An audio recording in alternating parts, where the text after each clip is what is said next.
सत श्री अकाल, तुसीं देख रहे हो पंजाब मेल यूएसए टीवी। मैं वरुण कौर मान। खबरां दे बुलेटिन 'ਚ ਤੁਹਾਡਾ ਸਵਾਗਤ ਹੈ। पेश ने ਪਹਿਲਾਂ ਚੁਣਵੀਆਂ ਖਬਰਾਂ। ਹਵਾਈ ਯਾਤਰੀਆਂ ਲਈ ਵੱਡੀ ਖਬਰ, 31 ਅਗਸਤ ਤੋਂ ਹਟਾਏ ਜਾਣਗੇ 에ਅਰ ਫੇਅਰ ਕੈਪ, ਸਸਤਾ ਹੋਵੇਗਾ 에ਅਰ ਟਿਕਟ। ਕੈਨੇਡਾ 'ਚ ਚੱਕਰਾਂ 'ਚ ਪਏ ਵਰਕ ਪਰਮਿਟ ਵਿੱਚ ਵਾਧੇ ਦੀ ਉਡੀਕ 'ਚ ਬੈਠੇ ਪ੍ਰਵਾਸੀ। ਵਾਈਡਨ ਪਾਬੰਦੀਆਂ ਤੋਂ ਭਾਰਤ ਲਈ ਵਿਸ਼ੇਸ਼ ਛੋਟ ਪ੍ਰਕਿਰਿਆ ਨੂੰ ਕਰਨਗੇ ਤੇਜ਼। ਅੰਮ੍ਰਿਤਸਰ ਹਵਾਈ ਅੱਡੇ ਤੇ ਜਹਾਜ਼ ਖੜੇ ਕਰਨ ਲਈ 10 ਨਵੇਂ 에ਅਰ ਪਾਰਕਿੰਗ ਤਿਆਰ। ਭਾਰਤੀਆਂ ਲਈ ਚੰਗੀ ਖਬਰ, यूएई ਤੋਂ ਭਾਰਤ ਲਈ ਹਵਾਈ ਕਿਰਾਏ ਵਿੱਚ ਭਾਰੀ ਗਿਰਾਵਟ। ਯਾਤਰੀਆਂ ਲਈ ਇੱਕ ਹੋਰ ਖਾਸ ਖਬਰ ਹੈ, ਅਗਲੇ ਮਹੀਨੇ ਅੰਮ੍ਰਿਤਸਰ ਤੋਂ ਕੁਆਲਾਲੰਪੁਰ ਲਈ ਸਿੱਧੀ ਉਡਾਣ ਹੋਵੇਗੀ ਸ਼ੁਰੂ। ਗ੍ਰੀਸ ਵਿੱਚ ਪ੍ਰਵਾਸੀਆਂ ਨੂੰ ਲੈ ਕੇ ਜਾ ਰਹੀ ਕਿਸ਼ਤੀ ਦੇ ਡੁੱਬਣ ਕਾਰਨ ਦਰਜਨਾਂ ਲੋਕ ਲਾਪਤਾ। ਤੇ ਹੁਣ ਇਹਨਾਂ ਖਬਰਾਂ ਦਾ ਵਿਸਥਾਰ ਤੇ ਕੁਝ ਹੋਰ ਖਬਰਾਂ।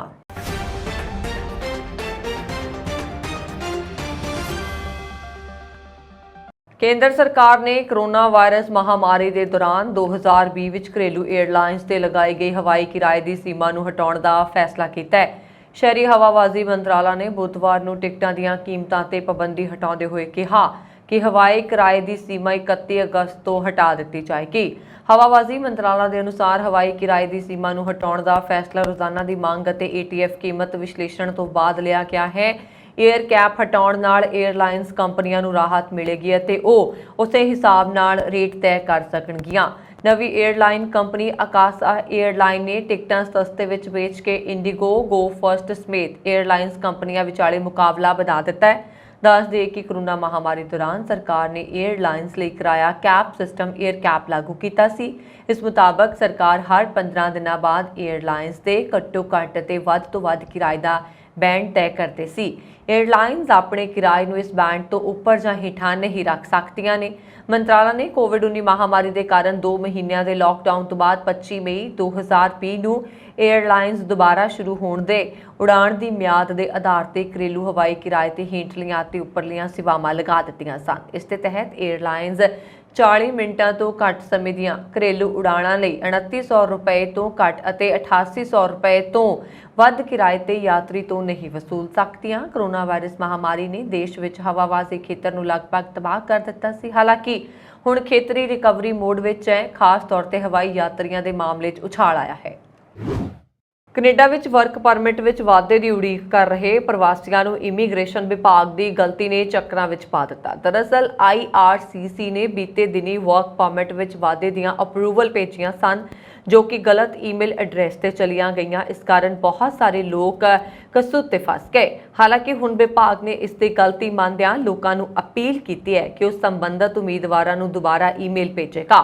इस दे लई उन्हां नूं उड़ीक करनी पएगी। विभाग की गलती कारण किवें परेशान हो रहे ने लोग, ਤੁਹਾਨੂੰ ਇਹ ਵੀ ਦੱਸ ਦਿੰਦੇ ਹਾਂ। Immigration refugee and citizenship Canada ਨੇ ਬੀਤੇ ਦਿਨੀ ਨਵੀਆਂ ਹਦਾਇਤਾਂ ਜਾਰੀ ਕੀਤੀਆਂ ਸਨ, ਜਿਨ੍ਹਾਂ ਵਿੱਚ ਕਿਹਾ ਗਿਆ ਕਿ ਪੋਸਟ ਗ੍ਰੈਜੂਏਸ਼ਨ ਵਰਕ ਪਰਮਿਟ ਧਾਰਕ ਜਿਨ੍ਹਾਂ ਦੇ ਪਰਮਿਟ ਦੀ ਮਿਆਦ ਖਤਮ ਹੋ ਚੁੱਕੀ ਹੈ ਜਾਂ ਖਤਮ ਹੋਣ ਜਾ ਰਹੀ ਹੈ, ਉਹ ਇਸ ਵਿੱਚ ਵਾਧਾ ਕਰਵਾ ਸਕਦੇ ਨੇ, ਪਰ ਇਸ ਦੇ ਲਈ ਯੋਗ ਉਮੀਦਵਾਰਾਂ ਨੂੰ ਈਮੇਲ ਭੇਜੀ ਜਾਏਗੀ। ਪਰ ਵਰਕ ਪਰਮਿਟ ਵਿੱਚ ਵਾਧੇ ਦੀਆਂ ਅਪਰੂਵਲ ਗਲਤ ਈਮੇਲ ਐਡਰੈਸ ਤੇ ਭੇਜ ਦਿੱਤੀਆਂ ਗਈਆਂ, ਜਿਸ ਕਾਰਨ ਬਹੁਤ ਸਾਰੇ ਲੋਕ ਪਰੇਸ਼ਾਨੀ ਵਿੱਚ ਪੈ ਗਏ। पावशाली भारतीय अमेरिकी डेमोक्रेटिक संसद मैंबर रॉक खन्ना ने कहा कि अमेरिकी राष्ट्रपति जो बाइडन CAATSA पाबंदियां तो भारत ਨੂੰ विशेष छूट देने की प्रक्रिया ਨੂੰ तेज करनगे, क्योंकि उन्होंने सियासी फायदा है ਤੇ कांग्रेस के 300 मैंबरों का समर्थन है। उन्होंने कहा कि अमेरिका के प्रतिनिधित्व सदन वालों भारत ਨੂੰ रूस तो S-400 मिसाइल रक्षा प्रणाली खरीदने ਲਈ CAATSA पाबंदियां तो विशेष छूट देने वाला बिल पास करना सिविल परमाणु समझौते तो बाद सब तो महत्वपूर्ण वोट है। खन्ना वालों पेश किए गए इस बिल में अमेरिकी राष्ट्रपति जो बाइडन के प्रशासन तो भारत ਨੂੰ चीन वर्गे हमलावर देश ਨੂੰ रोकਣ ਵਿੱਚ मदद करने ਲਈ countering America's adversaries through sanctions act तो छूट लैण की मांग की गई है। खन्ना ने PTI भाषा ਨੂੰ ਦਿੱਤੇ ਇੰਟਰਵਿਊ ਵਿੱਚ ਕਿਹਾ ਕਿ ਅਮਰੀਕਾ ਭਾਰਤ ਸੰਬੰਧ ਪਹਿਲਾਂ ਕਦੇ ਵੀ ਇੰਨੇ ਮਹੱਤਵਪੂਰਨ ਨਹੀਂ ਰਹੇ।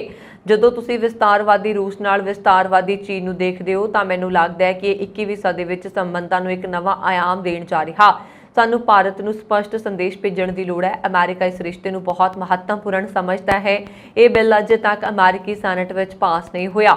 ਇਸ ਤੋਂ ਬਾਅਦ ਹੀ ਇਸ ਨੂੰ ਰਾਸ਼ਟਰਪਤੀ ਬਾਈਡਨ ਨੂੰ ਦਸਤਖਤ ਲਈ ਭੇਜਿਆ ਜਾਏਗਾ। ਸਾਲ 2017 ਵਿੱਚ ਪੇਸ਼ ਕੀਤੇ ਗਏ CAATS ਵਿੱਚ ਰੂਸ ਦੇ ਨਾਲ ਰੱਖਿਆ ਅਤੇ ਖੂਫੀਆ ਲੈਣ ਦੇਣ ਕਰਨ ਵਾਲੇ ਕਿਸੇ ਵੀ ਦੇਸ਼ ਖਿਲਾਫ ਦੰਡਾਤਮਕ ਕਾਰਵਾਈ ਕਰਨ ਦੀ ਵਿਵਸਥਾ ਹੈ। ਇਹ ਰੂਸ ਦੁਆਰਾ 2014 ਵਿੱਚ ਕ੍ਰੀਮੀਆ ਦੇ ਕਬਜ਼ੇ ਅਤੇ 2016 ਦੀਆਂ ਅਮਰੀਕੀ ਰਾਸ਼ਟਰਪਤੀ ਚੋਣਾਂ ਵਿੱਚ ਮਾਸਕੋ ਦੀ ਕਥਿਤ ਦਖਲਅੰਦਾਜ਼ੀ ਦੇ ਜਵਾਬ ਵਿੱਚ ਲਾਇਆ ਗਿਆ ਹੈ। ਖੰਨਾ ਨੇ ਕਿਹਾ ਕਿ ਇਸ ਸੋਧ ਵਿੱਚ ਕਾਂਗਰਸ ਦੇ 300 ਮੈਂਬਰ ਰਾਸ਼ਟਰਪਤੀ ਬਾਈਡਨ ਨੂੰ ਪਾਬੰਦੀਆਂ ਵਿੱਚ ਛੋਟ ਦੇਣ ਲਈ ਕਹਿ ਰਹੇ ਨੇ, ਇਸ ਲਈ ਇਹ ਉਸ ਰਿਸ਼ਤੇ ਲਈ ਇੱਕ ਵੱਡਾ ਸਮਰਥਨ ਹੈ। ਅੰਮ੍ਰਿਤਸਰ ਦੇ ਸ੍ਰੀ ਗੁਰੂ ਰਾਮਦਾਸ ਜੀ ਕੌਮਾਂਤਰੀ ਹਵਾਈ ਅੱਡਾ ਰਾਜਾ ਸਾਂਸੀ ਨੂੰ ਉਡਾਣ ਦੀ ਵੱਧਦੀ ਗਿਣਤੀ ਕਾਰਨ ਹੌਲੀ-ਹੌਲੀ ਅਪਗ੍ਰੇਡ ਕੀਤਾ ਜਾ ਰਿਹਾ ਹੈ, ਜਿਸ ਤਹਿਤ ਹੁਣ ਹਵਾਈ ਅੱਡੇ ਤੇ 10 ਨਵੇਂ 에ਅਰਕ੍ਰਾਫਟ ਪਾਰਕਿੰਗ ਬਣਾਏ ਗਏ ਨੇ ਜੋ ਬਿਲਕੁਲ ਤਿਆਰ ਨੇ। ਹਾਲਾਂਕਿ ਇਹਨਾਂ ਦੀ ਵਰਤੋਂ ਅਜੇ ਸ਼ੁਰੂ ਨਹੀਂ ਹੋਈ ਹੈ। ਇਸ ਦੇ ਲਈ ਹਵਾਬਾਜ਼ੀ ਮੰਤਰਾਲੇ ਤੋਂ ਆਗਿਆ ਦੀ ਉਡੀਕ ਹੈ। ਏਅਰਪੋਰਟ ਅਥਾਰਟੀ ਵੱਲੋਂ ਪ੍ਰੋਜੈਕਟ ਨਾਲ ਸੰਬੰਧਿਤ ਸਾਰੀਆਂ ਰਿਪੋਰਟਾਂ ਮੁੱਖ ਦਫ਼ਤਰ ਨੂੰ ਭੇਜ ਦਿੱਤੀਆਂ ਗਈਆਂ ਸਨ। ਉੱਥੋਂ ਹਰੀ ਝੰਡੀ ਮਿਲਦੇ ਹੀ ਜਹਾਜ਼ ਇੱਥੇ ਖੜੇ ਹੋਣੇ ਸ਼ੁਰੂ ਕਰ ਦਿੱਤੇ ਜਾਣਗੇ। ਇਸ ਵੇਲੇ ਹਵਾਈ ਅੱਡੇ ਤੇ ਇੱਕ ਕਾਰਗੋ ਤੇ 14 에ਅਰ ਪਾਰਕਿੰਗ ਸਟੈਂਡ ਨੇ। ਹੁਣ 10 ਹੋਰ ਨਵੇਂ ਸਟੈਂਡ ਬਣਨ ਲਈ ਇਹਨਾਂ ਦੀ ਗਿਣਤੀ 25 ਹੋ ਜਾਏਗੀ। ਇਸ ਸੰਬੰਧੀ ਹਵਾਈ ਅੱਡੇ ਦੇ ਡਾਇਰੈਕਟਰ ਬਿਪਨ ਕਾਂਤ ਸੇਠ ਨੇ ਦੱਸਿਆ ਕਿ ਨਵਾਂ 에ਅਰਕ੍ਰਾਫਟ ਪਾਰਕਿੰਗ ਸਟੈਂਡ ਬਣਾਉਣ ਦੇ ਪ੍ਰੋਜੈਕਟ ਤੇ ਕਰੀਬ 44 ਕਰੋੜ ਰੁਪਏ ਖਰਚ ਕੀਤੇ ਗਏ ਨੇ। ਉਹਨਾਂ ਨੇ ਦੱਸਿਆ ਕਿ ਹੁਣ ਮੌਜੂਦਾ ਸਮੇਂ ਦੌਰਾਨ ਅੰਮ੍ਰਿਤਸਰ ਹਵਾਈ ਅੱਡੇ ਤੋਂ ਰੋਜ਼ਾਨਾ ਕਰੀਬ 6 ਇੰਟਰਨੈਸ਼ਨਲ ਤੇ ਕਰੀਬ 20 ਤੋਂ 22 ਘਰੇਲੂ ਉਡਾਣਾਂ ਭਰਤੀਆਂ ਨੇ। ਉਹਨਾਂ ਨੇ ਦੱਸਿਆ ਕਿ ਮਲਿੰਡੋ 에ਅਰਲਾਈਨ ਵੱਲੋਂ ਅਗਲੇ ਸਤੰਬਰ ਮਹੀਨੇ ਤੋਂ ਕੁਆਲਾਲੰਪੁਰ ਲਈ ਇੱਕ ਹੋਰ ਨਵੀਂ ਉਡਾਣ ਸ਼ੁਰੂ ਕੀਤੀ ਜਾ ਰਹੀ ਹੈ, ਜਿਸ ਦਾ ਪੰਜਾਬ ਦੇ ਯਾਤਰੀਆਂ ਨੂੰ ਲਾਭ ਹੋਏਗਾ। ਸੁਤੰਤਰਤਾ ਦਿਵਸ ਦੇ ਮੌਕੇ ਤੇ UAE ਤੋਂ ਭਾਰਤ ਆਉਣ ਵਾਲਿਆਂ ਲਈ ਇੱਕ ਵੱਡੀ ਖਬਰ ਹੈ। ਹਵਾਈ ਜਹਾਜ਼ ਦੀਆਂ ਟਿਕਟਾਂ ਦੀਆਂ ਕੀਮਤਾਂ ਵਿੱਚ 60% ਤੋਂ ਵੱਧ ਦੀ ਗਿਰਾਵਟ ਆਈ ਹੈ। ਜਿਨ੍ਹਾਂ ਜਹਾਜ਼ਾਂ ਵਿੱਚ ਪਿਛਲੇ ਮਹੀਨੇ ਸੀਟਾਂ ਨਹੀਂ ਸਨ, ਉਹ ਹੁਣ ਖਾਲੀ ਨੇ ਅਤੇ ਉਹਨਾਂ ਦੀਆਂ ਕੀਮਤਾਂ ਵੀ ਬਹੁਤ ਘੱਟ ਨੇ। ਟਰੈਵਲ ਕੰਪਨੀਆਂ ਦਾ ਕਹਿਣਾ ਹੈ ਕਿ ਪਿਛਲੇ ਮਹੀਨੇ ਜਹਾਜ਼ਾਂ ਦੀਆਂ ਕੀਮਤਾਂ 'ਚ ਉਛਾਲ ਆਇਆ ਸੀ। ਇਸ ਦਾ ਸਭ ਤੋਂ ਵੱਡਾ ਕਾਰਨ ਗਰਮੀਆਂ ਦੀਆਂ ਛੁੱਟੀਆਂ, ਈਦ ਦੀਆਂ ਛੁੱਟੀਆਂ ਤੇ ਸੈਰ ਸਪਾਟਾ ਸੀ। ਉਦੋਂ UAE ਤੋਂ ਭਾਰਤ ਜਾਣ ਵਾਲੇ ਜਹਾਜ਼ ਮਹਿੰਗੇ ਸਨ। ਭਾਰਤ ਤੋਂ UAE ਤੱਕ ਟਿਕਟਾਂ ਦੀਆਂ ਕੀਮਤਾਂ ਆਸਮਾਨ ਛੂ ਰਹੀਆਂ ਨੇ, ਪਰ ਇਹਨਾਂ ਜਹਾਜ਼ਾਂ ਨੂੰ ਖਾਲੀ ਹੱਥ ਵਾਪਸ ਨਹੀਂ ਭੇਜਿਆ ਜਾ ਸਕਦਾ। ਤਾਂ ਇਸ ਲਈ UAE ਨੇ ਭਾਰਤ ਦੀ ਟਿਕਟ ਦੀ ਕੀਮਤ ਵਿੱਚ ਗਿਰਾਵਟ ਦਾ ਇਹ ਸਭ ਤੋਂ ਵੱਡਾ ਕਾਰਨ ਦੱਸਿਆ। ਉਹਨਾਂ ਨੇ ਕਿਹਾ ਕਿ ਇਸ ਗਰਮੀ UAE ਤੋਂ ਭਾਰਤ ਦੀ ਉਡਾਨ ਟਿਕਟ ਦੀ ਔਸਤ ਕੀਮਤ 400 ਦਰਹਮ ਤੋਂ 700 ਦਰਹਮ ਤੱਕ ਹੈ। ਪਿਛਲੇ ਮਹੀਨੇ ਇਹ ਕੀਮਤ 1200 ਦਰਹਮ ਸੀ ਔਰ ਸਕਾਈ ਸਕੈਨਰ ਦੇ ਅਨੁਸਾਰ ਅਗਸਤ ਵਿੱਚ ਦੁਬਈ ਤੋਂ ਬੰਬਈ ਦੀ ਉਡਾਨ ਦੀ ਕੀਮਤ 271 ਦਰਹਮ, ਦੁਬਈ ਤੋਂ ਦਿੱਲੀ ਦੀ ਉਡਾਨ ਦੀ ਕੀਮਤ 282 ਦਰਹਮ ਅਤੇ ਦੁਬਈ ਤੋਂ ਹੈਦਰਾਬਾਦ ਅਤੇ ਚੇਨਈ ਲਈ 320 ਦਰਹਮ ਰੁਪਏ ਸੀ। ਸ੍ਰੀ ਗੁਰੂ ਰਾਮਦਾਸ ਅੰਤਰਰਾਸ਼ਟਰੀ ਹਵਾਈ ਅੱਡਾ ਰਾਜਾ ਸਾਂਸੀ ਅੰਮ੍ਰਿਤਸਰ ਦੇ director airport authority Vipin Kant Seth ਨੇ ਦੱਸਿਆ ਕਿ ਅਗਲੇ ਮਹੀਨੇ ਸਤੰਬਰ ਤੋਂ ਅੰਮ੍ਰਿਤਸਰ ਤੋਂ ਕੁਆਲਾਲੰਪੁਰ ਲਈ ਸਿੱਧੀ ਉਡਾਣ ਸ਼ੁਰੂ ਹੋਏਗੀ। ਇਸ ਸਿੱਧੀ ਉਡਾਣ ਨਾਲ ਮਲੇਸ਼ੀਆ ਜਾਣ ਵਾਲੇ ਮੁਸਾਫਰਾਂ ਨੂੰ ਵੱਡਾ ਫਾਇਦਾ ਹੋਏਗਾ। ਉਹਨਾਂ ਨੇ ਦੱਸਿਆ ਕਿ ਰੋਜ਼ਾਨਾ 5 ਤੋਂ 6 ਫਲਾਈਟਾਂ ਇੰਟਰਨੈਸ਼ਨਲ ਅਤੇ 20 ਤੋਂ 22 ਘਰੇਲੂ ਉਡਾਣਾਂ ਇਸ ਮੌਕੇ ਚੱਲ ਰਹੀਆਂ ਨੇ। ਉਹਨਾਂ ਨੇ ਅੱਗੇ ਦੱਸਿਆ ਕਿ ਹਵਾਈ ਅੱਡਾ ਰਾਜਾ ਸਾਂਸੀ ਤੇ ਹੁਣ ਤੱਕ 15 에ਅਰ ਸਟੈਂਡ ਨੇ, ਜਿਸ ਕਾਰਨ ਬਰਸਾਤ ਅਤੇ ਠੰਡ ਦੇ ਮੌਸਮ 'ਚ ਯਾਤਰੀਆਂ ਨੂੰ ਭਾਰੀ ਮੁਸ਼ਕਿਲ ਦਾ ਸਾਹਮਣਾ ਕਰਨਾ ਪੈਂਦਾ ਸੀ। ਹੁਣ ਹਵਾਈ ਅੱਡਾ ਰਾਜਾ ਸਾਂਸੀ ਵਿਖੇ ਵੱਧ ਰਹੀਆਂ ਉਡਾਣਾਂ ਨੂੰ ਦੇਖਦਿਆਂ ਯਾਤਰੀਆਂ ਦੀ ਸਹੂਲਤ ਲਈ 43 ਕਰੋੜ ਦੀ ਲਾਗਤ ਨਾਲ 10 ਹੋਰ 에ਅਰ ਸਟੈਂਡ ਤਿਆਰ ਹੋ ਚੁੱਕੇ ਨੇ, ਜਿਨ੍ਹਾਂ ਦੀ ਕੇਂਦਰ ਸਰਕਾਰ ਦੇ ਸੰਬੰਧਿਤ ਵਿਭਾਗ ਵੱਲੋਂ ਮਨਜ਼ੂਰੀ ਮਿਲਣ ਉਪਰੰਤ ਉਹਨਾਂ ਨੂੰ ਚਾਲੂ ਕਰ ਦਿੱਤਾ ਜਾਏਗਾ। ਉਹਨਾਂ ਨੇ ਦੱਸਿਆ ਕਿ 15 ਅਗਸਤ ਆਜ਼ਾਦੀ ਦਿਵਸ ਦੇ ਮੱਦੇਨਜ਼ਰ ਸੁਰੱਖਿਆ ਦੇ ਪੁਖਤਾ ਪ੍ਰਬੰਧ ਸੰਬੰਧੀ ਚੌਕਸੀ ਵਧਾਉਣ ਲਈ ਪੰਜਾਬ ਪੁਲਿਸ ਦੇ ਸੀਨੀਅਰ ਅਫਸਰਾਂ ਤੇ CSF ਦੇ ਅਧਿਕਾਰੀਆਂ ਨਾਲ ਮੀਟਿੰਗਾਂ ਹੋ ਚੁੱਕੀਆਂ ਨੇ ਤਾਂ ਕਿ ਕੋਈ ਅਣਸੁਖਾਵੀ ਘਟਨਾ ਨਾ ਵਾਪਰੇ। ਪ੍ਰਵਾਸੀਆਂ ਨੂੰ ਲੈ ਕੇ ਜਾ ਰਹੀ ਕਿਸ਼ਤੀ ਦੇ ਡੁੱਬਣ ਤੋਂ ਬਾਅਦ ਯੂਨਾਨੀ ਅਧਿਕਾਰੀਆਂ ਨੇ ਕਾਰਪਾਥੋਸ ਟਾਪੂ ਤੇ ਪੂਰਬ ਵੱਲ ਖੋਜ ਅਤੇ ਬਚਾਅ ਮੁਹਿੰਮ ਸ਼ੁਰੂ ਕੀਤੀ ਹੈ। ਕੋਸਟ ਗਾਰਡ ਨੇ ਕਿਹਾ ਕਿ ਬਚਾਏ ਗਏ ਸਾਰੇ ਲੋਕ ਅਫਗਾਨਿਸਤਾਨ, ਇਰਾਕ ਅਤੇ ਈਰਾਨ ਦੇ ਨਿਵਾਸੀ ਸਨ। ਬਚਾਏ ਗਏ ਲੋਕਾਂ ਨੇ ਅਧਿਕਾਰੀਆਂ ਨੂੰ ਦੱਸਿਆ ਕਿ ਕਿਸ਼ਤੀ ਤੇ ਕਰੀਬ 60 ਤੋਂ 80 ਲੋਕ ਸਵਾਰ ਸਨ। ਉਹਨਾਂ ਨੇ ਕਿਹਾ ਕਿ ਬਚਾਏ ਗਏ ਲੋਕਾਂ ਨੇ ਦੱਸਿਆ ਕਿ ਕਿਸ਼ਤੀ ਅੰਤਾਲੀਆ ਖੇਤਰ ਤੋਂ ਇਟਲੀ ਲਈ ਰਵਾਨਾ ਹੋਈ ਸੀ। ਤੱਟ ਰੱਖਿਅਕ ਨੇ ਕਿਹਾ ਕਿ 2 ਤੱਟ ਰੱਖਿਅਕ ਗਸ਼ਤੀ ਕਿਸ਼ਤੀਆਂ, ਇੱਕ ਨੇਵੀ ਜਹਾਜ਼, ਇੱਕ ਹਵਾਈ ਸੈਨਾ ਦਾ ਹੈਲੀਕਾਪਟਰ ਅਤੇ ਘੱਟੋ-ਘੱਟ 3 ਛੋਟੀਆਂ ਕਿਸ਼ਤੀਆਂ ਨੂੰ ਖੋਜ ਅਤੇ ਬਚਾਅ ਕਾਰਜ ਲਈ ਸੇਵਾ ਵਿੱਚ ਲਗਾਇਆ ਗਿਆ ਹੈ।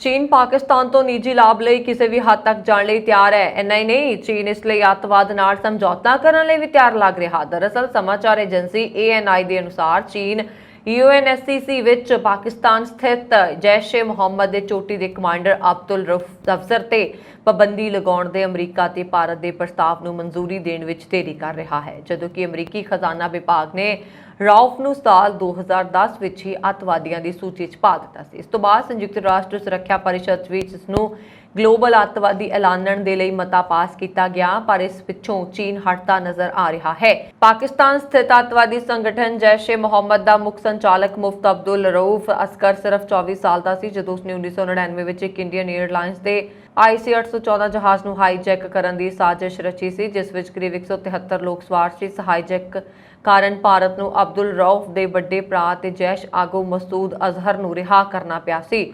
ਉਸ ਤੋਂ ਅਸਗਰ ਭਾਰਤ ਦੇ ਟੌਪ 5 ਮੋਸਟ ਵਾਂਟਡ ਅੱਤਵਾਦੀਆਂ ਦੀ ਸੂਚੀ 'ਚ ਸ਼ਾਮਲ ਹੋ ਗਿਆ ਹੈ। ਭਾਰਤ ਵਿੱਚ ਜੈਸ਼ ਦੁਆਰਾ ਕੀਤੇ ਜਾ ਰਹੇ ਹਮਲਿਆਂ ਦੀ ਯੋਜਨਾ ਅਕਸਰ ਅਸਗਰ ਹੀ ਬਣਾਉਂਦਾ ਹੈ, ਜਿਸ ਵਿੱਚ 2001 ਦਾ ਜੰਮੂ ਕਸ਼ਮੀਰ ਵਿਧਾਨ ਸਭਾ ਤੇ ਅੱਤਵਾਦੀ ਹਮਲਾ, ਸੰਸਦ ਤੇ ਹਮਲਾ, ਪਠਾਨਕੋਟ ਅੱਤਵਾਦੀ ਹਮਲਾ, ਨਗਰੋਟਾ ਅਤੇ ਕਠੂਆ ਕੈਂਪ ਤੇ ਹਮਲਾ ਤੇ ਹਾਲੀਆ ਪੁਲਵਾਮਾ ਅੱਤਵਾਦੀ ਹਮਲਾ ਵੀ ਸ਼ਾਮਲ ਨੇ।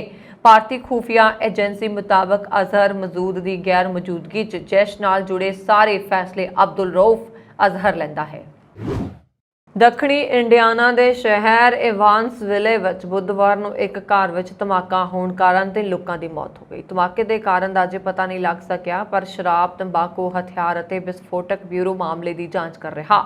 ਬੈਂਡਰਬਰਗ ਕਾਉਂਟੀ ਦੇ ਚੀਫ ਡਿਪਟੀ ਕਰਨਲ ਡੇਵ ਐਂਸਨ ਨੇ ਕਿਹਾ ਕਿ ਮਾਰੇ ਗਏ ਲੋਕਾਂ ਦੀ ਪਛਾਣ ਉਦੋਂ ਤੱਕ ਪ੍ਰਗਟ ਨਹੀਂ ਕੀਤੀ ਜਾਏਗੀ ਜਦੋਂ ਤੱਕ ਉਹਨਾਂ ਦੇ ਪਰਿਵਾਰਾਂ ਨੂੰ ਸੂਚਿਤ ਨਹੀਂ ਕੀਤਾ ਜਾਂਦਾ। ਕਰਨਲ ਇੱਕ ਸਰਕਾਰੀ ਜਾਂ ਨਿਆਇਕ ਅਧਿਕਾਰੀ ਹੁੰਦਾ ਹੈ ਜਿਸ ਕੋਲ ਮੌਤ ਦੇ ਕੇਸ ਦੀ ਜਾਂਚ ਕਰਨ ਜਾਂ ਮ੍ਰਿਤਕ ਦੀ ਪਛਾਣ ਦੀ ਪੁਸ਼ਟੀ ਕਰਨ ਦਾ ਅਧਿਕਾਰ ਹੁੰਦਾ ਹੈ। ਇਵਾਂਸਵਿਲੇ ਫਾਇਰ ਡਿਪਾਰਟਮੈਂਟ ਦੇ ਮੁਖੀ ਮਾਈਕ ਨੇ ਕਿਹਾ ਕਿ ਦੁਪਹਿਰ 1 ਵਜੇ ਦੇ ਕਰੀਬ ਹੋਏ ਧਮਾਕੇ ਵਿੱਚ ਕੁੱਲ 39 ਘਰ ਨੁਕਸਾਨੇ ਗਏ। ਉਹਨਾਂ ਨੇ ਕਿਹਾ ਕਿ ਘੱਟੋ-ਘੱਟ 3 ਲੋਕ ਜ਼ਖਮੀ ਹੋਏ ਨੇ।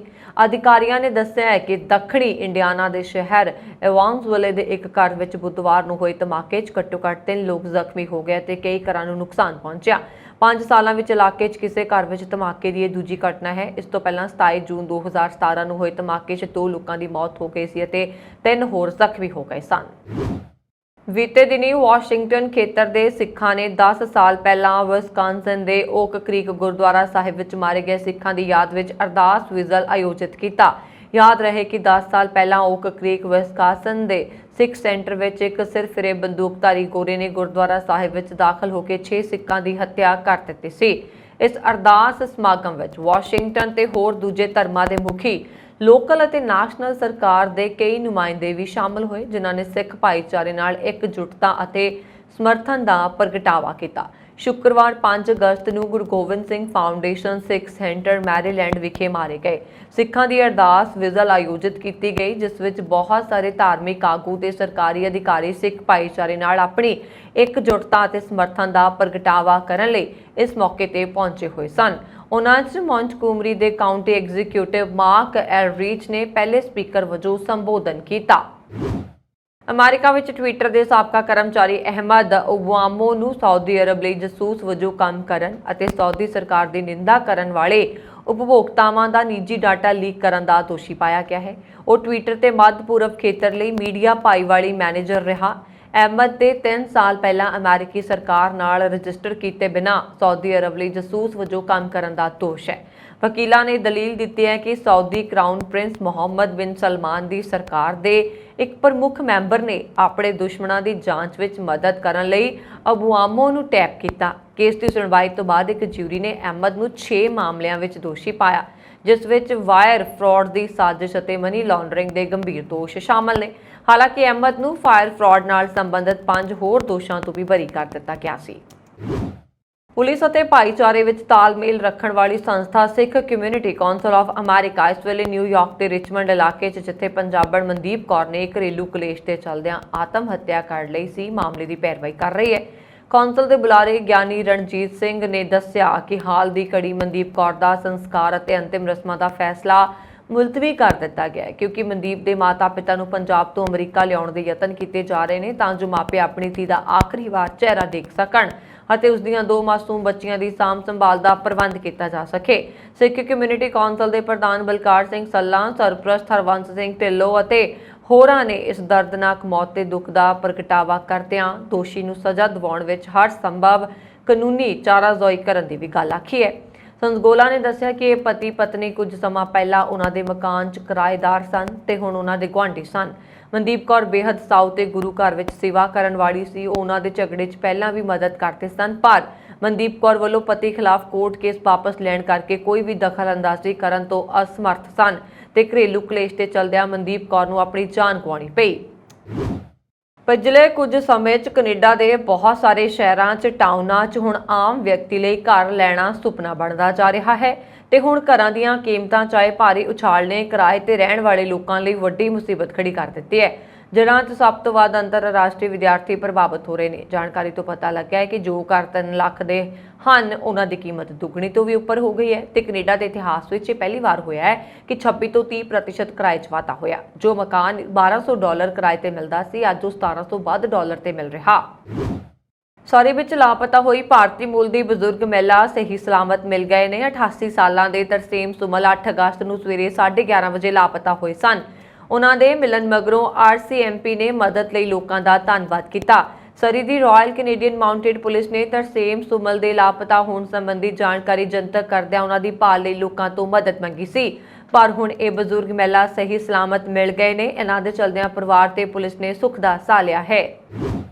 ਕੈਨੇਡਾ ਦੇ ਸਰੀ ਅਤੇ ਟੋਰਾਂਟੋ ਸ਼ਹਿਰ ਵਿੱਚ ਦਿਨ ਦਿਹਾੜੇ ਗੋਲੀਬਾਰੀ ਦੀਆਂ 4 ਵਾਰਦਾਤਾਂ ਨੇ ਲੋਕਾਂ ਵਿੱਚ ਖੌਫ ਪੈਦਾ ਕਰ ਦਿੱਤਾ ਹੈ। 3 ਵਾਰਦਾਤਾਂ ਇਕੱਲੇ ਸਰੀ ਸ਼ਹਿਰ ਵਿੱਚ ਹੋਈਆਂ, ਜਿੱਥੇ ਕਥਿਤ ਨਸ਼ਾ ਤਸਕਰੀ ਦੀ ਮੌਤ ਹੋ ਗਈ ਅਤੇ ਇੱਕ ਹੋਰ ਗੰਭੀਰ ਜ਼ਖਮੀ ਹੋ ਗਿਆ। ਟੋਰਾਂਟੋ ਦੀ ਵਾਰਦਾਤ ਟ੍ਰਿੰਟੀ ਵਾਲਵੁੱਡਸ ਪਾਰਕ ਵਿੱਚ ਵਾਪਰੀ, ਜਿੱਥੇ ਇੱਕ ਸ਼ਖਸ ਜ਼ਖਮੀ ਹੋ ਗਿਆ। ਉਧਰ BC ਦੇ ਸਮਰਲੈਂਡ ਵਿਖੇ ਇੱਕ ਸੜਦੀ ਹੋਈ ਕਾਰ ਵਿੱਚ 2 ਲਾਸ਼ਾਂ ਬਰਾਮਦ ਕੀਤੀਆਂ ਗਈਆਂ।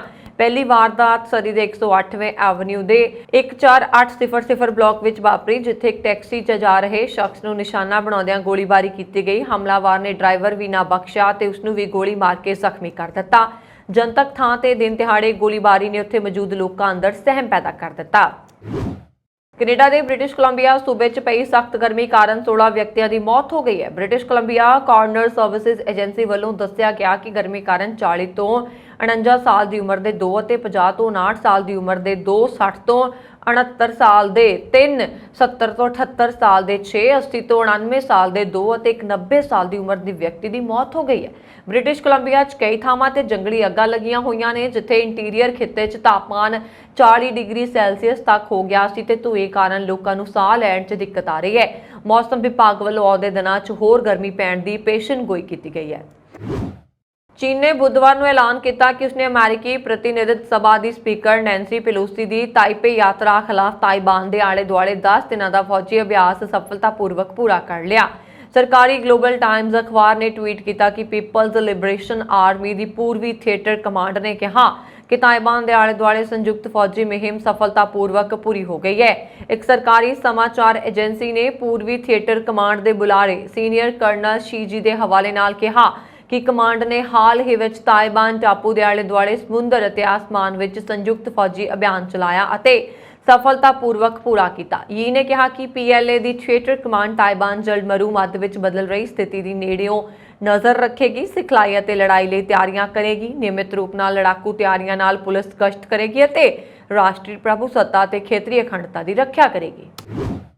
ਸਿੰਗਾਪੁਰ ਵਿੱਚ ਇੱਕ ਗੈਰ ਕੁਸ਼ਲ ਕਾਮੇ ਨੂੰ ਫੋਕਲਿਫਟ ਚਲਾਉਣ ਦੀ ਆਗਿਆ ਦੇਣ ਦੇ ਦੋਸ਼ ਵਿੱਚ ਭਾਰਤੀ ਮੂਲ ਦੇ ਇੱਕ ਸੁਪਰਵਾਈਜ਼ਰ ਦੀ ਜੇਲ੍ਹ ਦੀ ਸਜ਼ਾ ਨੂੰ ਇਸਤਗਾਸਾ ਪੱਖ ਦੀ ਅਪੀਲ ਤੋਂ ਬਾਅਦ 4 ਮਹੀਨਿਆਂ ਲਈ ਵਧਾ ਦਿੱਤਾ ਗਿਆ।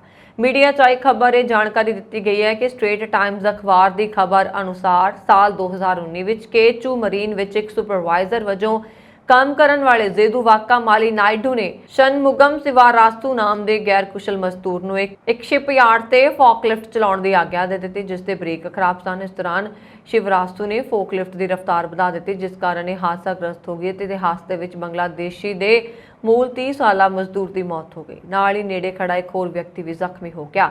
ਜਾਂਚ ਤੋਂ ਪਤਾ ਲੱਗਿਆ ਕਿ ਨਾਇਡੂ ਨੂੰ ਪਤਾ ਸੀ ਕਿ ਸ਼ਿਵਰਾਸਤੂ ਕੋਲ ਫੋਕਲਿਫਟ ਚਲਾਉਣ ਦੀ ਸਿਖਲਾਈ ਨਹੀਂ ਸੀ, ਫਿਰ ਵੀ ਉਸਨੇ ਕਈ ਮੌਕਿਆਂ ਤੇ ਉਸਨੂੰ ਕੋਲੋਂ ਫੋਕਲਿਫਟ ਚਲਵਾਈ। ਬੰਦੀ ਸਿੰਘਾਂ ਦੀ ਰਿਹਾਈ ਸੰਬੰਧੀ ਪ੍ਰਧਾਨ ਮੰਤਰੀ, ਕੇਂਦਰੀ ਗ੍ਰਹਿ ਮੰਤਰੀ ਅਤੇ ਕਈ ਸੂਬਿਆਂ ਦੇ ਮੁੱਖ ਮੰਤਰੀਆਂ ਨੂੰ ਕੀਤੀ ਗਈ ਅਪੀਲ ਤੇ ਹੁੰਗਾਰਾ ਨਾ ਮਿਲਣ ਤੋਂ ਮਗਰੋਂ ਸ਼੍ਰੋਮਣੀ ਗੁਰਦੁਆਰਾ ਪ੍ਰਬੰਧਕ ਕਮੇਟੀ ਨੇ ਸੰਘਰਸ਼ ਦਾ ਐਲਾਨ ਕੀਤਾ। ਸ਼੍ਰੋਮਣੀ ਕਮੇਟੀ ਦੀ ਅੰਤਰਿਮ ਕਮੇਟੀ ਦੀ ਮੀਟਿੰਗ ਵਿੱਚ ਆਜ਼ਾਦੀ ਦੀ 75ਵੀਂ ਵਰ੍ਹੇਗੰਢ ਮੌਕੇ 13 ਅਗਸਤ ਨੂੰ ਜ਼ਿਲ੍ਹਾ ਪੱਧਰ ਤੇ ਰੋਸ ਪ੍ਰਦਰਸ਼ਨ ਕਰਕੇ ਹਰੇਕ ਜ਼ਿਲ੍ਹੇ ਦੇ DC ਨੂੰ ਯਾਦ ਪੱਤਰ ਸੌਂਪਣ ਦਾ ਫੈਸਲਾ ਕੀਤਾ ਗਿਆ। ਇਨ੍ਹਾਂ ਪ੍ਰਦਰਸ਼ਨਾਂ ਦੌਰਾਨ ਸ਼੍ਰੋਮਣੀ ਕਮੇਟੀ ਦੇ ਮੈਂਬਰ ਅਤੇ ਮੁਲਾਜ਼ਮ ਕਾਲੀਆ ਦਸਤਾਰਾ ਸਜਾ ਕੇ ਸ਼ਮੂਲੀਅਤ ਕਰਨਗੇ। ਇਸ ਤੋਂ ਇਲਾਵਾ ਅੰਮ੍ਰਿਤਸਰ ਦੇ ਸ੍ਰੀ ਹਰਮੰਦਰ ਸਾਹਿਬ ਤੋਂ DC ਦਫ਼ਤਰ ਤੱਕ ਰੋਸ ਮਾਰਚ ਕੱਢਿਆ ਜਾਏਗਾ। ਸ਼੍ਰੋਮਣੀ ਕਮੇਟੀ ਦੇ ਪ੍ਰਧਾਨ ਹਰਜਿੰਦਰ ਸਿੰਘ ਧਾਮੀ ਨੇ ਕਿਹਾ ਕਿ ਸਰਕਾਰਾਂ ਦਾ ਸਿੱਖਾਂ ਪ੍ਰਤੀ ਰਵੱਈਆ ਨਕਾਰਾਤਮਕ ਰਿਹਾ ਹੈ, ਜਿਸ ਕਾਰਨ ਹੀ 25 ਤੋਂ 30 ਸਾਲਾਂ ਤੋਂ ਜੇਲ੍ਹਾਂ ਵਿੱਚ ਨਜ਼ਰਬੰਦ ਸਿੱਖਾਂ ਨੂੰ ਰਿਹਾ ਨਹੀਂ ਕੀਤਾ ਜਾ ਰਿਹਾ। ਉਹਨਾਂ ਨੇ ਕਿਹਾ ਕਿ ਸ਼੍ਰੋਮਣੀ ਕਮੇਟੀ ਨੇ ਕੇਂਦਰ ਦੇ ਪੱਖਪਾਤੀ ਰਵੱਈਏ ਖਿਲਾਫ 13 ਅਗਸਤ ਨੂੰ ਰੋਸ ਪ੍ਰਦਰਸ਼ਨ ਕਰਨ ਦਾ ਫੈਸਲਾ ਕੀਤਾ। ਅੰਤਰਿੰਗ ਕਮੇਟੀ ਨੇ ਸੰਸਥਾ ਸਾਬਕਾ ਸੀਨੀਅਰ ਮੀਤ ਪ੍ਰਧਾਨ ਜਥੇਦਾਰ ਤੋਤਾ ਸਿੰਘ ਦੀ ਤਸਵੀਰ ਕੇਂਦਰੀ ਸਿੱਖ ਅਜਾਇਬ ਘਰ ਵਿੱਚ ਲਗਾਉਣ ਦਾ ਫੈਸਲਾ ਕੀਤਾ। ਇਸ ਤੋਂ ਇਲਾਵਾ ਸ਼੍ਰੋਮਣੀ ਕਮੇਟੀ ਦੇ ਪ੍ਰਬੰਧ ਵਾਲੇ ਗੁਰਦੁਆਰਿਆਂ ਸਾਹਿਬ ਅਤੇ ਵਿਦਿਅਕ ਅਦਾਰਿਆਂ ਦੇ ਮਾਮਲੇ ਵੀ ਵਿਚਾਰੇ ਗਏ। ਪ੍ਰਾਈਵੇਟ ਗੰਨਾ ਮਿਲਾਂ ਵਾਲਿਆਂ ਨੇ ਧੱਕਾ ਕੀਤਾ ਹੈ। 3 ਸਾਲ ਹੋ ਗਏ ਕਿਸਾਨਾਂ ਨੂੰ ਗੰਨਾ ਸੁੱਟਿਆ ਤੇ ਜੇ ਕਿਸਾਨ ਨੂੰ ਮਿਲੇ ਪੈਸੇ ਨਾ ਦੇਵੇ ਤਾਂ ਇਹ ਧੱਕੇਸ਼ਾਹੀ ਹੀ ਹੈ। ਫਿਰ ਅੱਕ ਕੇ ਕਿਸਾਨ ਖੁਦਕੁਸ਼ੀ ਕਰਨਗੇ। ਨਿੱਜੀ ਮਿਲ ਮਾਲਕ ਹਾਕਮਾਂ ਨਾਲ ਮਿਲੇ ਹਨ ਅਤੇ ਵੋਟਾਂ ਵਿੱਚ ਉਹਨਾਂ ਨੂੰ ਪੈਸੇ ਦਿੰਦੇ ਨੇ। ਅਸੀਂ ਕਿਸਾਨਾਂ ਨਾਲ ਮਿਲ ਬੈਠ ਕੇ ਇਸ ਮਾਮਲੇ ਦਾ ਹੱਲ ਕੱਢਿਆ ਹੈ। ਇਹ ਕਹਿਣਾ ਹੈ ਪੇਂਡੂ ਵਿਕਾਸ ਤੇ ਪੰਚਾਇਤ ਮੰਤਰੀ ਕੁਲਦੀਪ ਸਿੰਘ ਧਾਲੀਵਾਲ ਹੋਣਾ ਦਾ। ਜੀ ਹਾਂ, ਉਹਨਾਂ ਨੇ ਦੱਸਿਆ ਹੈ ਕਿ ਅਸੀਂ ਕਿਸਾਨਾਂ ਨਾਲ ਬੈਠ ਕੇ ਇਸ ਮਾਮਲੇ ਦਾ ਹੱਲ ਕੱਢਿਆ। ਪਿਛਲੇ ਸਾਲ ਦਾ ਸਰਕਾਰੀ ਗੰਨਾ ਮਿੱਲਾਂ ਵੱਲ 300 ਕਰੋੜ ਰੁਪਏ ਦਾ ਬਕਾਇਆ ਸੀ, ਜਿਸ ਦੀ ਪਹਿਲੀ ਕਿਸ਼ਤ 100 ਕਰੋੜ ਜਾਰੀ ਹੋ ਚੁੱਕੀ ਹੈ ਅਤੇ ਰਹਿੰਦੇ ਪੈਸੇ ਵੀ ਕਿਸ਼ਤਾਂ 'ਚ ਜਾਰੀ ਹੋ ਜਾਣਗੇ। ਨਿੱਜੀ ਮਿੱਲਾਂ ਦਾ ਵੀ ਕਰੀਬ 300 ਕਰੋੜ ਅਤੇ ਸਰਕਾਰੀ ਮਿੱਲਾਂ ਦਾ ਰਹਿੰਦਾ ਸਾਰਾ ਬਕਾਇਆ 7 ਸਤੰਬਰ ਤੱਕ ਜਾਰੀ ਕਰਨ ਦੇ ਮੁੱਖ ਮੰਤਰੀ ਭਗਵੰਤ ਮਾਨ ਨੇ ਹੁਕਮ ਜਾਰੀ ਕਰ ਦਿੱਤੇ ਸਨ। ਨਿੱਜੀ ਮਿੱਲਾਂ ਵਾਲਿਆਂ ਨੇ ਇਸ ਦੀ ਹਾਮੀ ਭਰੀ ਤੇ ਅਸੀਂ ਕਿਸਾਨਾਂ ਨਾਲ ਵਾਅਦਾ ਕੀਤਾ, ਪਰ ਫਗਵਾੜਾ ਗੰਨਾ ਮਿਲ ਦਾ ਮਸਲਾ ਹੋਰ ਹੈ। ਇਸ ਮਿਲ ਦੇ ਮਾਲਕ ਠੱਗੀ ਮਾਰ ਗਏ। ਇਹ ਮਿਲ ਸਰਕਾਰੀ ਜ਼ਮੀਨ ਤੇ ਬਣੀ ਹੈ। ਫੈਸਲਾ ਹੋਇਆ ਕਿ ਮਿਲ ਦੀ ਪ੍ਰਾਪਰਟੀ ਵੇਚ ਕੇ ਕਿਸਾਨਾਂ ਦਾ ਬਕਾਇਆ ਦਿੱਤਾ ਜਾਵੇ, ਪਰ ਫਿਰ ਪਤਾ ਚੱਲਿਆ ਕਿ ਪ੍ਰਾਪਰਟੀ ਤੇ ਵੀ ਲਿਮਟਾਂ ਨੇ। ਫਿਰ ਸਾਨੂੰ ਇਹਨਾਂ ਦੀ ਇੱਕ ਪ੍ਰਾਪਰਟੀ ਫਤਿਆਬਾਦ ਹਰਿਆਣਾ ਵਿੱਚ ਮਿਲੀ। ਸਾਡੇ ਅਫਸਰਾਂ ਨੇ ਸੋਚਿਆ ਕਿ ਕਰੀਬ 29 ਕਰੋੜ ਰੁਪਏ ਦੀ ਪ੍ਰਾਪਰਟੀ ਜਦੋਂ ਅਸੀਂ ਖੁੱਲੀ ਬੋਲੀ ਤੇ ਵੇਚਾਂਗੇ ਤਾਂ 40-45 ਕਰੋੜ ਦੀ ਵਿਕ ਜਾਏਗੀ। ਜਦੋਂ ਅਫਸਰ ਇਸ ਨੂੰ ਵੇਚਣ ਲੱਗੇ ਤਾਂ ਇਸ ਗੱਲ ਦਾ ਖੁਲਾਸਾ ਹੋਇਆ ਕਿ ਪਹਿਲਾਂ ਇੱਕ ਬੰਦੇ ਕੋਲ ਬਿਆਨਾ ਲਿਆ ਹੈ। ਜਦੋਂ ਖੁੱਲੀ ਬੋਲੀ ਹੋਈ ਤਾਂ ਜੇਕਰ ਉਹ ਬੰਦਾ ਹਾਈ ਕੋਰਟ ਚਲਾ ਗਿਆ ਤਾਂ ਕੇਸ ਉਲਝ ਜਾਏਗਾ। ਬਸ ਇਸੇ ਗੱਲ ਕਰਕੇ ਮਸਲਾ ਉਲਝ ਗਿਆ। ਇਸ ਨੂੰ ਮੈਂ ਆਪਣੇ ਅਫਸਰਾਂ ਦੀ ਗਲਤੀ ਮੰਨਦਾ ਹਾਂ। ਕਿਸਾਨਾਂ ਦਾ 72 ਕਰੋੜ ਇਸ ਮਿਲ ਵੱਲ ਬਕਾਇਆ ਹੈ। ਅਸੀਂ ਮਿਲ ਦੀ ਫਤਿਆਬਾਦ ਵਾਲੀ ਪ੍ਰਾਪਰਟੀ ਵੇਚ ਕੇ ਕਿਸਾਨਾਂ ਦੇ ਪੈਸੇ ਦੇਵਾਂਗੇ। ਜੋ ਬਕਾਇਆ ਬਚਿਆ ਉਸ ਦਾ ਜਲਦ ਹੱਲ ਕੱਢਿਆ ਜਾਏਗਾ। ਬਿਕਰਮ ਸਿੰਘ ਮਜੀਠੀਆ ਪੰਜਾਬ ਅਤੇ ਹਰਿਆਣਾ ਹਾਈ ਕੋਰਟ ਨੇ ਸਾਬਕਾ ਅਕਾਲੀ ਮੰਤਰੀ ਬਿਕਰਮ ਸਿੰਘ ਮਜੀਠੀਆ ਨੂੰ ਵੱਡੀ ਰਾਹਤ ਦਿੰਦਿਆਂ ਜ਼ਮਾਨਤ ਦੇ ਦਿੱਤੀ ਹੈ। ਮਜੀਠੀਆ ਨੂੰ 167 ਦਿਨਾਂ ਬਾਅਦ ਹੋਏ ਅਦਾਲਤ ਵੱਲੋਂ ਜ਼ਮਾਨਤ ਦੇ ਹੁਕਮਾਂ ਤੋਂ ਬਾਅਦ ਬੁੱਧਵਾਰ ਸ਼ਾਮ ਨੂੰ ਪਟਿਆਲਾ ਦੀ ਕੇਂਦਰੀ ਜੇਲ੍ਹ ਤੋਂ ਰਿਹਾ ਕਰ ਦਿੱਤਾ ਗਿਆ। ਉਹ 24 ਫਰਵਰੀ 2022 ਤੋਂ ਨਿਆਇਕ ਹਿਰਾਸਤ ਵਿੱਚ ਸਨ। ਚੰਡੀ ਸਰਕਾਰ ਨੇ ਕੇਸ ਦਰਜ ਕਰਵਾਇਆ ਸੀ। 24 ਫਰਵਰੀ ਨੂੰ ਮਜੀਠੀਆ ਨੇ ਆਤਮ ਸਮਰਪਣ ਕਰ ਦਿੱਤਾ ਸੀ। ਇਸ ਤੋਂ ਪਹਿਲਾਂ ਜਸਟਿਸ MS ਰਾਮਚੰਦਰਨ ਰਾਓ ਅਤੇ ਜਸਟਿਸ ਸੁਰੇਸ਼ਵਰ ਠਾਕੁਰ ਦੇ ਬੈਂਚ ਨੇ ਕਿਹਾ ਕਿ ਅਸੀਂ ਇਸ ਗੱਲ ਤੋਂ ਸੰਤੁਸ਼ਟ ਹਾਂ ਕਿ ਪਟੀਸ਼ਨਰ ਨੂੰ ਜ਼ਮਾਨਤ ਦੇਣ ਲਈ ਕੋਈ ਠੋਸ ਅਤੇ ਵਾਜਬ ਆਧਾਰ ਮੌਜੂਦ ਹੈ। ਇਸ ਕੇਸ ਦੀ ਸੁਣਵਾਈ ਸ਼ੁਰੂ ਹੋਣ ਤੋਂ ਅਤੇ ਖਤਮ ਹੋਣ ਵਿੱਚ ਸਮਾਂ ਲੱਗੇਗਾ। ਭਾਵੇਂ ਪਟੀਸ਼ਨਰ ਨੂੰ ਅਣਮਿੱਥੇ ਸਮੇਂ ਲਈ ਨਿਆਇਕ ਹਿਰਾਸਤ ਵਿੱਚ ਰੱਖਿਆ ਜਾਂਦਾ ਹੈ, ਪਰ ਇਸ ਨਾਲ ਕੋਈ ਸਾਰਥਕ ਉਦੇਸ਼ ਪੂਰਾ ਨਹੀਂ ਹੋਣ ਵਾਲਾ। ਹਾਈ ਕੋਰਟ ਨੇ ਦੇਖਿਆ ਕਿ ਅਦਾਲਤ ਵਿੱਚ ਪੇਸ਼ ਕੀਤੇ ਗਏ ਸਬੂਤ ਅਤੇ ਦਸਤਾਵੇਜ਼ ਇਸ ਸਬੂਤ ਨਹੀਂ ਕਰ ਸਕਦੇ ਕਿ ਪਟੀਸ਼ਨਰ ਸਹਿ ਦੋਸ਼ੀ ਨੂੰ ਬਚਾਉਣ ਦੇ ਜੁਰਮ ਦਾ ਦੋਸ਼ੀ ਸੀ। ਇਹ ਕੇਸ 2013 ਤੋਂ ਪਹਿਲਾਂ ਦੇ ਬਿਆਨਾਂ ਤੇ ਦਰਜ ਕੀਤਾ ਗਿਆ ਸੀ ਅਤੇ ਉਦੋਂ ਤੋਂ ਲੈ ਕੇ ਹੁਣ ਤੱਕ ਪਟੀਸ਼ਨਰ ਦੇ ਖਿਲਾਫ ਕੁਝ ਵੀ ਪੇਸ਼ ਨਹੀਂ ਕੀਤਾ ਗਿਆ। ਜ਼ਿਕਰਯੋਗ ਹੈ ਕਿ ਕਾਂਗਰਸ ਦੇ ਚਰਨਜੀਤ ਸਿੰਘ ਚੰਨੀ ਦੀ ਸਰਕਾਰ ਵੇਲੇ 21 ਦਸੰਬਰ 2021 ਨੂੰ ਮਜੀਠੀਆ ਵਿਰੁੱਧ NDPS ਐਕਟ ਅਤੇ ਹੋਰ ਧਾਰਾਵਾਂ ਤਹਿਤ ਕੇਸ ਦਰਜ ਕੀਤਾ ਗਿਆ ਸੀ। ਮਜੀਠੀਆ ਨੂੰ ਜ਼ਮਾਨਤ ਦਿੰਦੇ ਹੋਏ ਹਾਈ ਕੋਰਟ ਨੇ ਮਜੀਠੀਆ ਨੂੰ 2 ਲੱਖ ਰੁਪਏ ਦਾ ਨਿੱਜੀ ਜ਼ਮਾਨਤੀ ਬਾਂਡ ਭਰਨ, ਆਪਣਾ ਪਾਸਪੋਰਟ ਜਾਂਚ ਏਜੰਸੀ ਕੋਲ ਜਮ੍ਹਾਂ ਕਰਵਾਉਣ ਅਤੇ ਪੇਸ਼ੀ ਤੋਂ ਛੋਟ ਮਿਲਣ ਤੱਕ ਹੇਠਲੀ ਅਦਾਲਤ ਵਿੱਚ ਪੇਸ਼ ਹੋਣ ਦੇ ਹੁਕਮ ਦਿੱਤੇ। ਹਾਈ ਕੋਰਟ ਨੇ ਬੈਂਚ ਦੇ ਹੁਕਮਾਂ ਨੂੰ ਨਜ਼ਰਅੰਦਾਜ਼ ਕਰਦੇ ਹੋਏ ਹੇਠਲੀ ਅਦਾਲਤ ਨੂੰ ਵੀ ਮੈਰਿਟ ਅਨੁਸਾਰ ਮਾਮਲੇ ਦਾ ਫੈਸਲਾ ਕਰਨ ਲਈ ਕਿਹਾ। ਭਗਤਪੁਰਾ ਜ਼ਮੀਨ ਘੁਟਾਲੇ ਦੀ ਪੜਚੋਲ ਹੁਣ ਵਿਜੀਲੈਂਸ ਬਿਊਰੋ ਵੱਲੋਂ ਕੀਤੀ ਜਾਏਗੀ। ਮੁੱਖ ਮੰਤਰੀ ਭਗਵੰਤ ਮਾਨ ਨੇ ਪੰਚਾਇਤ ਮਹਿਕਮੇ ਦੇ 3 ਮੈਂਬਰੀ ਕਮੇਟੀ ਵੱਲੋਂ ਕੀਤੀ ਗਈ ਜਾਂਚ ਦੀ ਰਿਪੋਰਟ ਹੁਣ ਵਿਜੀਲੈਂਸ ਕੋਲ ਭੇਜ ਦਿੱਤੀ ਹੈ। ਮੁੱਢਲੇ ਪੜਾਅ ਤੇ ਵਿਜੀਲੈਂਸ ਨੂੰ ਇਸ ਜ਼ਮੀਨ ਘੁਟਾਲੇ ਦੇ ਤੱਥ ਘੋਖਣ ਲਈ ਕਿਹਾ ਗਿਆ। ਇਸ ਮਾਮਲੇ ਵਿੱਚ ਸਾਬਕਾ ਪੰਚਾਇਤੀ ਮੰਤਰੀ ਤੇ 2 ਸਾਬਕਾ IAS ਅਫਸਰਾਂ ਤੇ ਉਂਗਲੀ ਉੱਠੀ ਹੈ। ਗੌਰਤਲਬ ਹੈ ਕਿ ਪੇਂਡੂ ਵਿਕਾਸ ਤੇ ਪੰਚਾਇਤ ਮੰਤਰੀ ਕੁਲਦੀਪ ਸਿੰਘ ਧਾਲੀਵਾਲ ਨੇ ਜੁਲਾਈ ਦੇ ਆਖਰੀ ਹਫ਼ਤੇ ਜ਼ਮੀਨ ਘੁਟਾਲੇ ਦੀ ਜਾਂਚ ਰਿਪੋਰਟ ਮੁੱਖ ਮੰਤਰੀ ਨੂੰ ਸੌਂਪ ਦਿੱਤੀ ਸੀ। ਸੂਤਰ ਦੱਸਦੇ ਨੇ ਕਿ ਮੁੱਖ ਮੰਤਰੀ ਨੇ ਇਹ ਰਿਪੋਰਟ ਵਿਜੀਲੈਂਸ ਕੋਲ ਭੇਜਣ ਦੇ ਹੁਕਮ ਦਿੱਤੇ ਸੀ, ਪਰ ਵਿਜੀਲੈਂਸ ਅਧਿਕਾਰੀ ਆਖਦੇ ਨੇ ਕਿ ਹਾਲੇ ਤੱਕ ਭਗਤੂਪੁਰਾ ਜ਼ਮੀਨ ਘੁਟਾਲੇ ਦੇ ਮਾਮਲੇ ਵਿੱਚ ਕੋਈ ਚਿੱਠੀ ਪੱਤਰ ਉਹਨਾਂ ਤੱਕ ਨਹੀਂ ਪਹੁੰਚਿਆ। ਸੂਤਰ ਦੱਸਦੇ ਨੇ ਕਿ ਪੰਜਾਬ ਸਰਕਾਰ ਇਸ ਮਾਮਲੇ ਵਿੱਚ ਕਾਨੂੰਨੀ ਨੁਕਤੇ ਤੋਂ ਕੋਈ ਕਮੀ ਨਹੀਂ ਰੱਖਣਾ ਚਾਹੁੰਦੀ। ਜ਼ਿਕਰਯੋਗ ਹੈ ਕਿ ਭਗਤੂਪੁਰਾ ਪੰਚਾਇਤ ਦੀ ਜ਼ਮੀਨ ਇੱਕ ਪ੍ਰਾਈਵੇਟ ਕੰਪਨੀ ਨੂੰ ਵੇਚੀ ਗਈ ਸੀ। ਬੇਸ਼ੱਕ ਪੰਚਾਇਤ ਮੰਤਰੀ ਧਾਲੀਵਾਲ ਨੇ ਇਸ ਮਾਮਲੇ ਵਿੱਚ 28 ਕਰੋੜ ਰੁਪਏ ਦੇ ਘਪਲੇ ਦੀ ਗੱਲ ਕਹੀ ਸੀ, ਪਰ 3 ਮੈਂਬਰੀ ਕਮੇਟੀ ਦੀ ਰਿਪੋਰਟ ਵਿੱਚ 16 ਲੱਖ ਰੁਪਏ ਦੀ ਗੱਲ ਉੱਭਰੀ ਹੈ। ਪਤਾ ਲੱਗਿਆ ਕਿ ਅਫਸਰਸ਼ਾਹੀ ਇਸ ਘੁਟਾਲੇ ਵਿੱਚ ਘਿਰੇ ਇੱਕ ਅਧਿਕਾਰੀ ਨੂੰ ਬਚਾਉਣ ਵਿੱਚ ਵੀ ਲੱਗੀ ਹੋਈ ਹੈ। ਇਸ ਤਰ੍ਹਾਂ ਪਟਿਆਲਾ ਜ਼ਿਲ੍ਹੇ ਦੇ ਪਿੰਡ ਆਕੜੀ ਦੀ ਮਹਿਲਾ ਸਰਪੰਚ ਹਰਜੀਤ ਕੌਰ ਨੂੰ ਪੰਚਾਇਤੀ ਫੰਡਾਂ ਵਿੱਚੋਂ 12.24 ਕਰੋੜ ਦੇ ਘਪਲੇ ਵਿੱਚ ਗ੍ਰਿਫਤਾਰ ਕੀਤੇ ਜਾਣ ਮਗਰੋਂ ਸਾਬਕਾ ਵਿਧਾਇਕ ਮਦਨ ਲਾਲ ਜਲਾਲਪੁਰਾ ਵੱਲ ਵੀ ਪੈੜ ਜਾਣ ਦੇ ਸ਼ੱਕ ਵਧੇ ਨੇ। ਬੇਸ਼ੱਕ ਜਲਾਲਪੁਰਾ ਇਸ ਵੇਲੇ ਵਿਦੇਸ਼ ਵਿੱਚ ਨੇ, ਪਰ ਉਹ ਜਲਦ ਵਾਪਸ ਆਉਣ ਦੀ ਗੱਲ ਕਹਿ ਰਹੇ ਨੇ। ਪਟਿਆਲਾ ਜ਼ਿਲ੍ਹੇ ਦੇ 5 ਪਿੰਡਾਂ ਦੀ 1104 ਏਕੜ ਜ਼ਮੀਨ ਅੰਮ੍ਰਿਤਸਰ ਕੋਲਕਾਤਾ ਏਕੀਕ੍ਰਿਤ ਕੋਰੀਡੋਰ ਦੀ ਉਸਾਰੀ ਲਈ ਐਕਵਾਇਰ ਕੀਤੀ ਗਈ ਸੀ ਤੇ ਇਹਨਾਂ 5 ਪਿੰਡਾਂ ਨੂੰ 285 ਕਰੋੜ ਦਾ ਮੁਆਵਜ਼ਾ ਰਾਸ਼ੀ ਮਿਲਿਆ ਸੀ। ਪਤਾ ਲੱਗਿਆ ਕਿ ਕਰੀਬ 90 ਕਰੋੜ ਉਜਾੜਾ ਭੱਤਾ ਹੀ ਦਿੱਤਾ ਗਿਆ ਸੀ ਤੇ ਅਸਲ ਵਿੱਚ ਜਿਨ੍ਹਾਂ ਲੋਕਾਂ ਕੋਲ ਪੰਚਾਇਤੀ ਜ਼ਮੀਨ ਠੇਕੇ ਤੇ ਸੀ ਉਹਨਾਂ ਨੂੰ ਹੀ ਉਜਾੜਾ ਭੱਤਾ ਦੇ ਦਿੱਤਾ ਗਿਆ। ਹੁਣ ਇਸ ਮਾਮਲੇ ਵਿੱਚ ਉਜਾੜਾ ਭੱਤਾ ਹਾਸਲ ਕਰਨ ਵਾਲੇ ਲਾਭਪਾਤਰੀਆਂ ਦੇ ਬੈਂਕ ਖਾਤਿਆਂ ਦੀ ਛਾਣਬੀਣ ਕੀਤੀ ਜਾਏਗੀ। ਸੂਤਰ ਇਹ ਵੀ ਦੱਸਦੇ ਨੇ ਕਿ ਵਿਜੀਲੈਂਸ ਵੱਲੋਂ ਲਾਭਪਾਤਰੀਆਂ ਦੇ ਬੈਂਕ ਖਾਤਿਆਂ ਵਿੱਚ ਸਰਕਾਰ ਵੱਲੋਂ ਰਾਸ਼ੀ ਪਾਉਣ ਅਤੇ ਲਾਭਪਾਤਰੀਆਂ ਵੱਲੋਂ ਇਹ ਰਾਸ਼ੀ ਕਢਵਾਉਣ ਦੀਆਂ ਤਰੀਕਾਂ ਸੰਬੰਧੀ ਜਾਂਚ ਕੀਤੀ ਜਾ ਸਕਦੀ ਹੈ। ਇਸ ਤੋਂ ਇਲਾਵਾ ਅਨਾਜ ਮੰਡੀਆਂ ਵਿੱਚ ਲੇਬਰ ਅਤੇ ਟਰਾਂਸਪੋਰਟ ਦੇ ਕਾਂਗਰਸ ਹਕੂਮਤ ਦੇ 3 ਵਰ੍ਹਿਆਂ ਦੌਰਾਨ ਹੋਏ ਟੈਂਡਰਾਂ ਦੀ ਜਾਂਚ ਦੀ ਮੰਗ ਸੰਬੰਧਤ ਠੇਕੇਦਾਰਾਂ ਵੱਲੋਂ ਕੀਤੀ ਗਈ ਸੀ। ਇਹ ਸਨ ਹੁਣ ਤੱਕ ਦੀਆਂ ਖਬਰਾਂ। ਮੈਨੂੰ ਵਰੁਣ ਕੌਰ ਮਾਨ ਨੂੰ ਦਿਵਾ ਗਿਆ। ਹੋਰ ਖਬਰਾਂ ਦੇ ਲਈ ਸਾਡਾ YouTube ਚੈਨਲ ਪੰਜਾਬ ਮੇਲ ਯੂਐਸਏ ਟੀਵੀ ਜ਼ਰੂਰ ਸਬਸਕ੍ਰਾਈਬ ਕਰੋ। ਸਤਿ ਸ਼੍ਰੀ ਅਕਾਲ।